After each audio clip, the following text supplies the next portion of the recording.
அரசரிடம் கூறிவிட்டு வருகிறேன். அரசே வணக்கம்.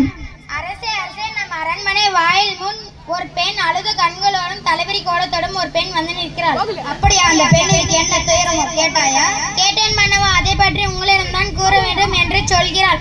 அவள் உங்களிடம் நீதி கேட்டு வந்திருக்குமாறு தெரிகிறது. நீதி கேட்டு வந்திருக்கிறாளா? உடனே அந்த பெண்ணை உள்ளே அனுப்பு. அப்படியே ஆகட்டும் மன்னா.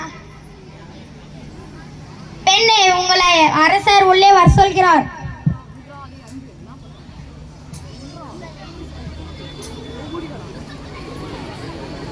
இளங்கொடி போன்ற பெண்ணை அழுத கண்களுடன் எம்மை காண வந்ததன் காரணம் என்ன? நீ யார்? உனக்கு என்ன வேண்டும்? ஆராயாது நீதி வழங்கிய மன்னனே, என்னை யார் என்று கேட்கிற? சொல்கிறேன் கேள்.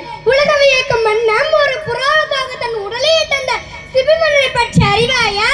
பசுவின் கன்றை தேர்காலிட்டு தன் மகளையும் அதே தேர்க்கிட்டு கொன்றானே மனுநீதி சோழன், அவனை பற்றி அறிவாயா?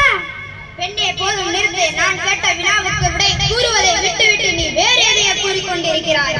இளம்பின் அருமை தெரியாத மன்னனே, என் நிலை அறியாமல் தானே இப்படி பேசுகிறாய்? நான் இதுவரை கூறிய பெருமை மிக்க சோழ மன்னர்கள் வாழ்ந்த புகார் நகரமே எனது ஊர். அவ்வூரில் பழியில்லா சிறப்புடைய புகழ்மிக்க பாசத்தவன் மகனாகிய கோவலின் மனைவி நான். என் பெயர் கண்ணகி. ஓ, இப்போது புரிகிறது. அந்த கல்வன் கோவலனின் மனைவியானி? பாரு மன்னா, என் கணவனை இருவதற்கு என்ன தகுதி இருக்கிறது?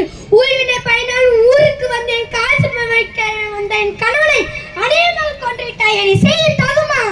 பெண்ணே, போதும் நிறுத்து. கல்வனை கொள்வது கொடுங்கோல் என்று அங்கு ஏற்கிறது. அந்த அறநெறியுமாகும். இதை அனைவரும் அறிவர். உனக்கு தெரியாதா என்ன? அறநெறி தவறிய மன்னனே, தவறிடுத்தவரை தண்டித்தல் அறம் என்பதை நானும் அறிவேன். ஆனால் நீ கூறுவது போல என் கணவன் கல்வன் அல்ல. அவரிடம் இருந்த சிலம்பம் அரசுக்கு ஒரு சிலம்பு அல்ல. அதன் நினை சிலம்பு இதோ என்னிடம் உள்ளது. எனது கால் சிலம்பு பரண்மாணிக்க கற்களால் ஆனது. பெண்ணே, நீ சொல்வது உண்மைதானா? உண்மையில் அரசுக்குரிய சிலம்பின் பரல் முத்துக்களால் ஆனது. ஆன்றோர் நிறைந்த இந்த அவைதனிலே அனைவருக்கும் உண்மையை உணர்த்துகிறேன். யாரெந்தை கோவலன் கைப்பற்றிய சிலம்பை கொண்டு வா. பெண்ணே, இதோ உன் கணவனிடமிருந்து கைப்பற்றிய சிலம்பு. நீதி தவறாதவன் என்று போற்றப்படும் மன்னனே, ஒரு தவறும் செய்யாத கணவனை கொன்றதும் அறநெறிக்கு இருக்கு. இதான் மேற்பிக்கிறேன். இங்கே பார். ஆட்டோ மூஞ்சில அடிக்கணும். தவறழைத்து விட்டேன்.